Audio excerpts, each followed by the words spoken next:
everybody. Hello and welcome to another episode of the ZTV Sports Report. I'm your host, Zackary Storms, along with my guest co-host, Johnathon Lee. Jonathan, how are we doing? Doing great today. Glad to be here, Zach. Can't wait to do this show. We have a lot to unpack in today's episode with MAC championships in men's basketball and women's swimming and diving, plus a double OT thriller in women's basketball and so much more. So don't go anywhere because the ZTV Sports Report starts now.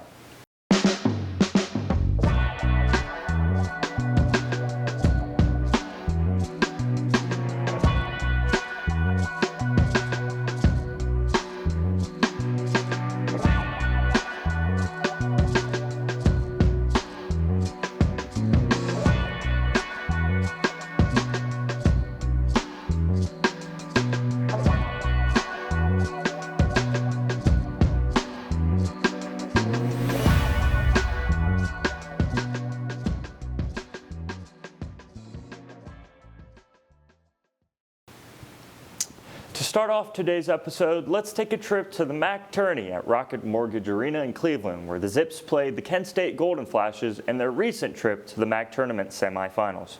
Before we talk about this game, let's hear what Taz had to say about this game.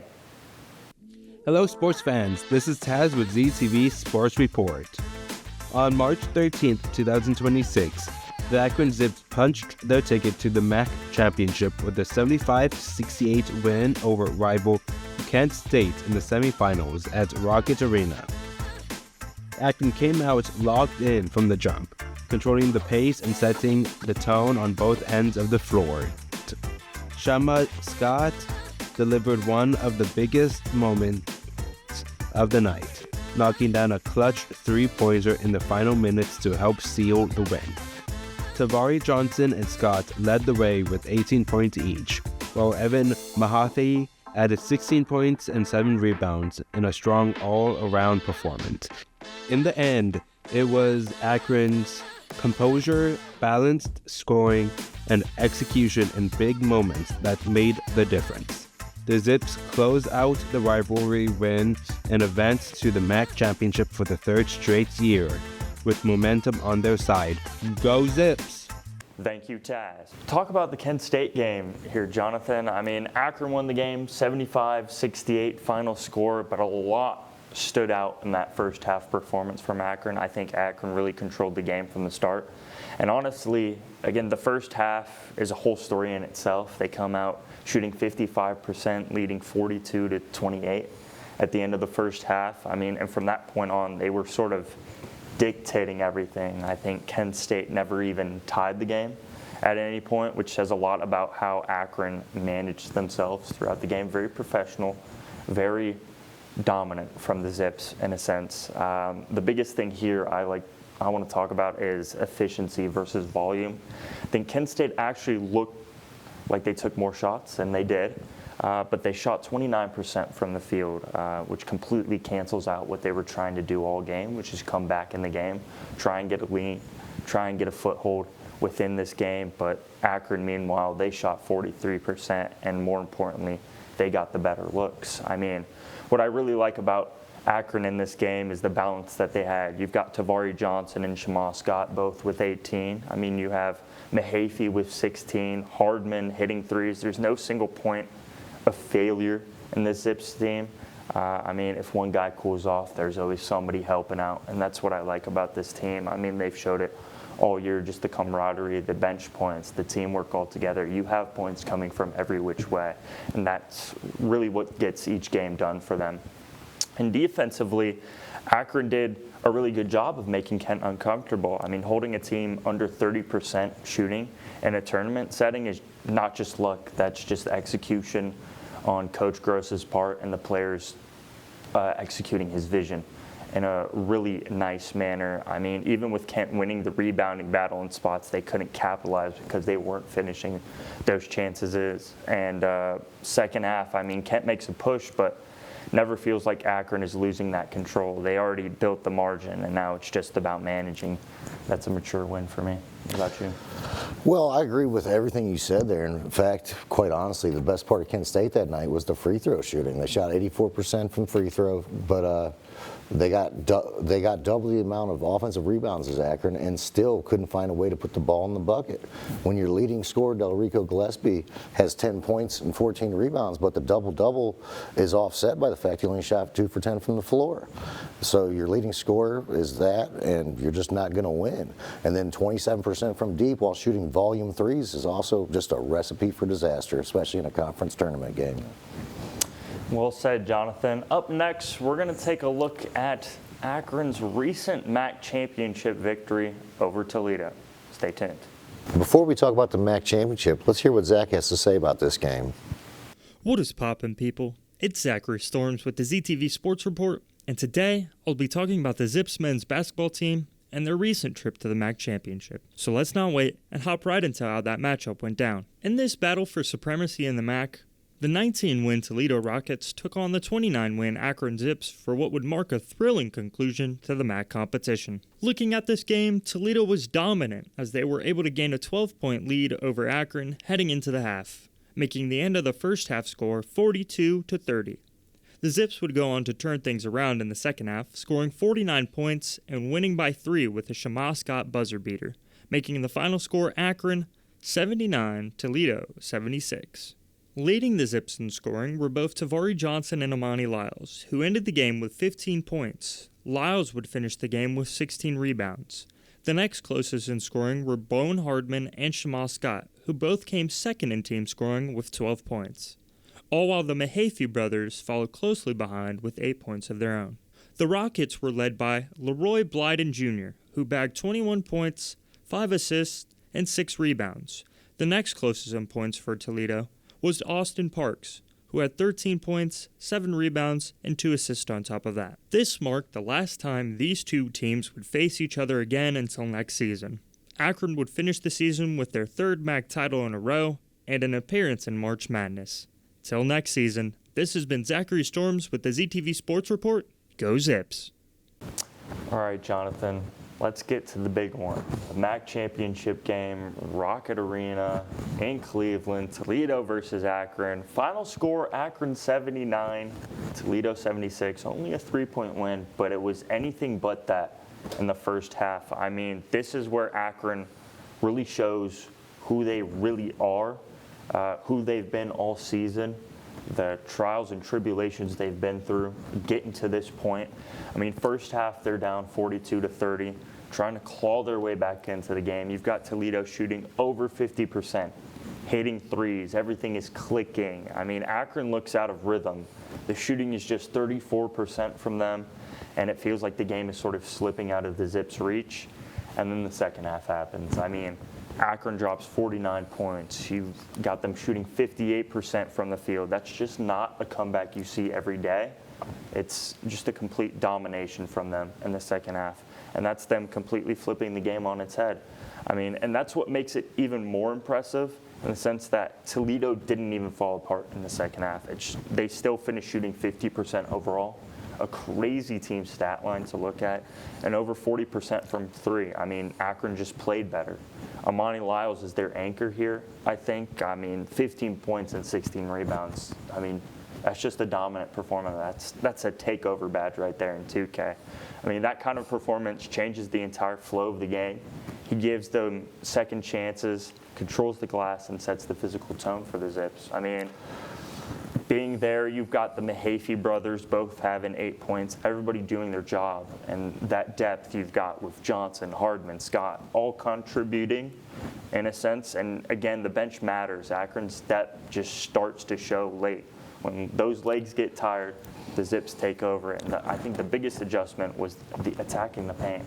I mean, first half they're settling, second half they're getting downhill, finishing through contact, and that's why the shooting percentage jumps so much there. I mean, there's momentum where they tie it at 63, and from there the momentum just completely shifts. Toledo goes from comfortable to having to react in a way. I mean, what are your takeaways from this? My takeaways would be just that the Zips showed amazing resilience because they had a thorn in their side all night by the name of Leroy Blyden Jr. Had 21 points, 6 rebounds, 5 assists, 4 steals, a block, filled up every part of the stat sheet. Then they had a young man named Kyler Vanderjet, came off the bench, 5 of 6 shooting, 2 from deep. He scored 13 points in an efficient 19 minutes. However, like you said, the battle was won in the paint. The Zips outscored them 42-30 and won the game and the championship. Go Zips. Lucky thing we got Amani Lyles and Tavari Johnson on our side. For the viewers at home, it is now time for our first commercial break. But after that, we will continue our coverage on Zips basketball with the women's basketball team double OT win against Ohio. You're watching ZTV.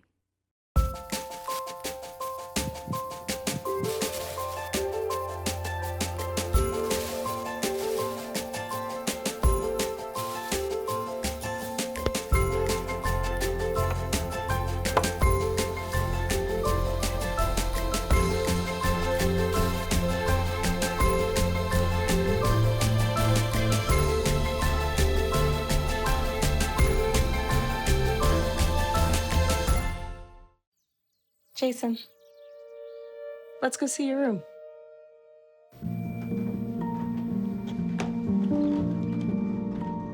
What do you think? We kept it a little spare, so you can decorate it how you like.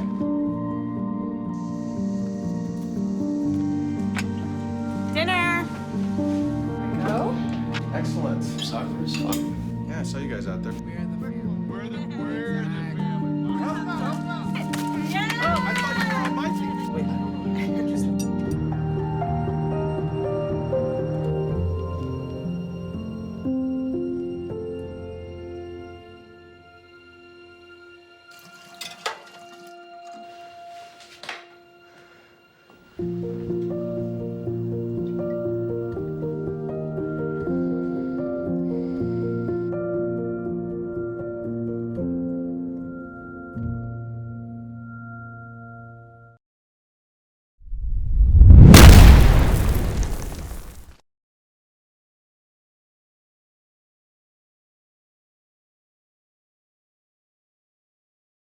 Welcome back. It is now time to talk about women's basketball. So let's hear what Jonathan thought about their recent double OT win versus Ohio. Hey there, Zip sports fans. This is Jonathan again with the ZTV Sports Report. I'll be breaking down the University of Akron versus Ohio Bobcats game. Here we will see the Lady Zips turn defense into offense, capped off by a 3 from Shayna Brew's 18 points. She would finish with 12 assists to go along with her 18 points. In a game that finished with both teams scoring well over 100 points, what we see here is one of the Lady Bobcats' best possessions. After a series of good passes, we're going to see the thorn in the Zip side all night, Bailey Tabling, bury a 3 to stop a Zips run. Tabling finished with a game-high 25 points. Into the third quarter, we're going to see Nia Clark here take the inbounds feed for the hoop and the harm. Nia would finish with 17 points and 7 rebounds. Another catalyst for the Bobcats all night was Riri Jennings. We're going to see her slash the basket for 2 of her 19 points. While she only played 18 minutes, Jennings did make the most of her time with the 19 points. Down by double digits, the Zips turned to Kyron McGuff hitting a 3. McGuff finished with 22 points and 11 rebounds, including 19 in the second half and a big fourth quarter comeback. To cap the game off, I'd have to say that the three-point shooting is what led us to a win. We went 20 for 40, while the Bobcats only went 11 for 42. This is Jonathan, the ZTV Sports Report, signing off. Thank you, Jonathan. We come back from the MAC tournament all the way back to Akron, Ohio at James A. Rhodes Arena. For some Zips women's basketball, we take a look at a double OT thriller, Jonathan. 108-105, a 3-point win. I mean, this game is just pure toughness all around. I mean, double overtime games, they come down to discipline, that mental endurance. And at that point, it's not about who runs better sets. It's about who can still execute when everything is breaking down. Akron, I think, really stayed composed throughout the game. I mean, every possession matters more in a game like this. I mean, free throws, rebounds, turnovers, everything is magnified in a sense, and Akron made just enough winning plays in those moments to outlast Ohio. And what stands out is composure. I think a lot of teams start forcing things in OT, but Akron stayed within themselves. I think that's a sign of growth from them. I mean, you could take a look at the players that Akron had show out for him that night. I mean, Kieran McGuff, 22 points, 11 rebounds, crazy stat line, double-double. 18 points and 12 assists for Shayna Brew, another double-double on the team. Then you have 20 points coming from Liz Murphy. You have 19 points coming from Izzy Calloway and 17 points coming from Naira Clark. I think all of those players contributing together and just adding to that performance. I think the biggest stat line here I wanted to touch on is the three-point shooting. I mean, 80% in the fourth quarter is something unheard of. 9 of 11. I mean, 20 of 40 overall. 50% shooting from beyond the arc is just something we haven't really seen out of the Zips women's team at all this season, but they showed it in this double OT thriller, and it was really cool to see. I mean, Kieran McGuff, 4 of 6, really good shooting. 2 of 2 for Shayna Brew. 6 of 11 for Liz Murphy, and then you have 5 of 8 from them. Bench points, 40 points. They got outscored in the paint by quite some margin, 22 to 48 from Ohio's end. But, I mean, what did you think of this game? Just like you said, composure. Ohio U shot only 27% from deep. They took 42 shots, which is a high volume amount of field goal attempts from 3 in a game. To make only 11 just signifies how bad they were shooting from deep. When your best player, Bailey Tabling, goes 9 of 21 from the field total for a game-high 25 points, that shows a lot in the stat column as far as the points, but not a lot as far as efficiency from shooting. They also got a great game from Riri Jennings, who shot 9 for 14 from the floor, but only 1 for 5 from deep. Again, it was miss after miss after miss from long range, and though they out-rebounded us by 12, they still could not win the game due to the inefficiency from the long ball, which was their Achilles heel all night. I like that take, Jonathan. Thank you. Thank you. Up next, we will be talking about women's basketball team last game of the season against Eastern Michigan, so stay tuned. Now we're going to take a look at Akron's last game of the season for women's basketball against the Eastern Michigan Eagles. This one was not a pretty one, Jonathan. Not at all. Eastern Michigan comes in. They win 77 to 62. The Zips really struggled in this one. I think this one is really interesting just because of how opposite it is from the Ohio double OT thriller. I mean, Akron actually starts this game strong. It seemed they win the first quarter 15-6, and early on they look like they're in control, like they're going to win their final game of the season. But after that, I mean, the game just completely flips on its head. Eastern Michigan takes over, winning that game 77 to 62. And the big issue here is the consistency from the Zips. I think because Akron shooting 32% from the field and only 26 from 3. You can see it quarter by quarter. I mean, they dropped 27% in the second quarter and only 22% in the fourth. I mean, that's where the game really gets away from the Zips, I think. Eastern Michigan, on the other hand, they just get stronger as the game goes on. I mean, they shoot 55% from the field in the fourth quarter. I mean, very dominant late push. I mean, which is basically them closing the door on the Zips. They don't let the Zips get back into the game. I mean, rebounding is another major factor. I think Eastern Michigan just pulls down 52 rebounds compared to Akron's 43. And more importantly, they had 20 second chance points. I mean, you can't do that and expect to win the game on Akron's end. I mean, that's extra possessions turning into points, and that's back-to-back, breaking over 4 quarters. Akron actually, I think, had solid individual performances. I mean, you take a look at Liz Murphy. She had 15 points, 2 steals, 6 rebounds. You had Natalie Johnson, 12 points and 11 rebounds, a double-double for her. And then another double-double from Shayna Brew, 11 points, 10 rebounds from her. So you had an effort and production, but the issue was efficiency, I think, and closing ability from them. What I really think killed Akron was the fourth quarter. They only scored 13 points and shot 22%. You can't expect to win a game closing out like that, while Eastern Michigan just exploded offensively.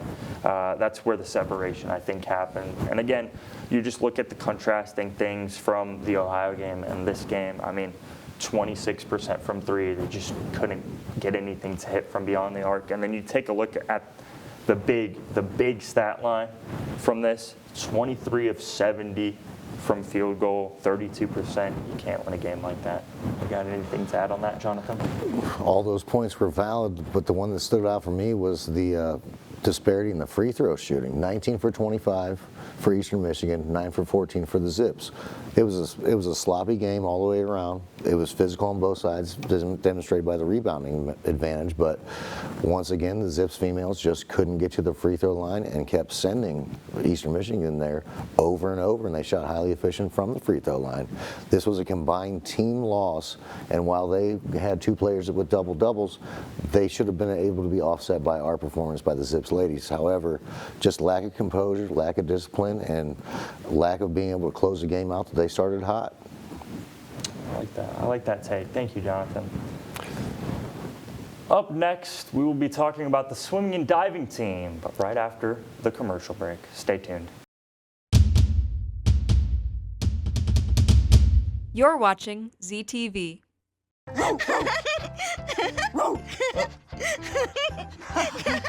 What is it, Julia? Why are you so excited, honey? Hey, do you want to use your talker? With Julia's autism, using a talker can help her find the words she wants to say. My dog. You want to do something with Rose, Julia? Play ball. Do you want to play catch with Rose? I think Rose is excited to play catch, too.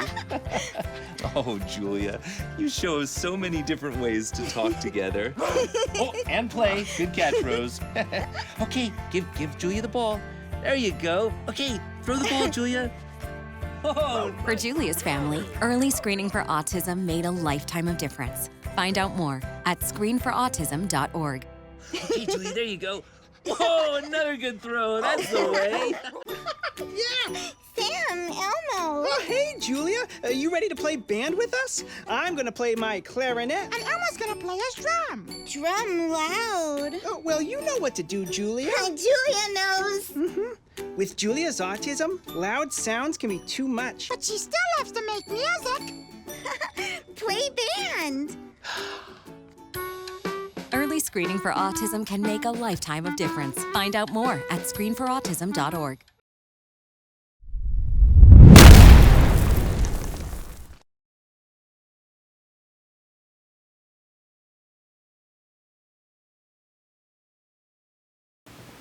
Welcome back. Recently, the swimming and diving team won the MAC tourney for the 12th time in the last 13 years. Now, Jonathan, I had the opportunity to go experience this live in person. When you think about swimming and diving, you don't really take into account the atmosphere that they have, but Akron Zip showed up, showed out, and I think that's really what helped push Akron over the edge and just stay dominant throughout. And dominance is the word that I want to use for this team. I mean, it was just dominance across the board. When you talk about winning a MAC championship in swimming and diving, it isn't about one race. It's about stacking those points across multiple days, multiple events, and those multiple athletes that Akron has. And Akron did that better than anyone, I think. The biggest thing is the depth that they have. I think you need swimmers scoring in finals across those sprints, distance, and relays. Akron consistently had athletes placing and scoring, and that kind of builds that point total up to where it's unreachable for other teams. And relays are such a huge in these factors in these meets, and Akron delivered there, and that's where you separate them from the rest of the field, because relays carry high point values in those momentum swings. And diving also played a really big role. A lot of people overlook it, but those points really matter, and Akron capitalized on that. And then consistency. Akron had that consistency. I think across those days, championships aren't won in the first, the second, or the third day. It really comes down to stacking those points and just being consistent, showing up, showing out every single day, and that's exactly what they did. They were 1 in a million that weekend, and it was really cool to see. What were your thoughts on that? Like you started off with, domination. This UA Zips women's swimming and diving team is just dominant. 12 championships in 13 years. They have a whole bunch of ladies coming back next year. They're going to be dominant again next year. This particular MAC championship, they scored 771 points to the second place finisher, Bobcats, with 559. That's a 212-point difference in a swimming and diving meet, which that's just an astronomical edge. And the one race that I found most intriguing was the one from junior Claire Cox, who won the 100-yard breaststroke in just under a minute. And like you said, dominance from top to bottom. And it's pretty cool that Coach Parisi made himself so accessible to the ZTV sports team too. Love that. Speaking of that, we had a chance to interview Coach Brian Parisi and swimmer Bella Noble after the meet. So, Coach, tell me your feelings right now when you just won your 12th out of the last 13 years. I mean, it feels amazing. It's great working with this group of young women. They put their everything into all that we do and everything that we ask them to do, and the results they show in the pool. And it's just very satisfying having them get that result. Does it feel even better that I was at home in front of Zips Nation? Oh, absolutely. It's amazing in front of the home crowd. We had an awesome turnout. It was so much fun. Seeing all the people that I used to coach, some that I hadn't coached against. I mean, it was a lot of fun. Talk about the seniors' contributions this season. We have an amazing group of seniors. Their leadership was absolutely outstanding, and especially in this competition, they did a great job of just bringing everyone together, leading with their performances, leading by example, and just getting the job done. Talk about the 3 girls, I think, who punched the ticket to the NCAAs. So two did. Okay. Felicia Klinsmar, she punched it in the 200 IM and the 100 butterfly, broke the MAC championship record in the 100 fly. She did an amazing job this year. Her underwaters are really, really special. Claire Cox punching her ticket for the first time going to NCAAs in the 100 breaststroke, getting under that minute barrier. I've had a lot of people that have wanted to get under that barrier, get that record for a long time. So getting the school record in that was awesome. Talk about the underclassmen this season. We have a lot of really talented underclassmen. Yes, we had a lot of newcomers. All 3 backstrokers that were in the final of the 100 and 200 backstrokers, they were first-year Zips. So we had a lot of amazing young people competing for us. All right. First off, can you tell me how you're feeling in this moment right now? It's ecstatic. I mean, this is my best year yet, and to win at home for my senior year is insane. Yeah. What allows this team to be so consistent every year, and how have you been able to contribute to that? Yeah, our teamwork. We are a team of sisters, and we will be with each other every single day. All right, next question. With consistency comes complacency. Sometimes you have that. Your teammates minimize that this year. You as well. What type of work ethic goes into minimizing that? I mean, just every single day showing up and giving it your all, like, even when you don't feel like it, showing up and doing your best and supporting your teammates so that they can do their best too. All right. And then with so much success, the team as a whole over the recent years, how do you stay motivated to continue pushing for that success and achieving even more like today? Yeah, I mean, we don't want to lose it. We know how much it takes every single year, and we want to keep pushing it and see how many we can get and how hard we can work to get to where we are. And then lastly, just again, talk about all the hard work that goes into winning this tournament. Yeah, I mean, it takes a village. I mean, all of our coaches, Sheila, kind of our strength coach, us being there for one another every single day, in and out of the pool. It takes everyone to get to where we are. So yeah. Thank you again. Congratulations. Congratulations so much. That will be it for today's episode. Do not forget to follow us on Instagram and X at ZTV Sports and on YouTube at ZTV Sports Reports. As always, I'm Zackary Storms and this is Johnathon Lee. Thank you for watching and go Zips.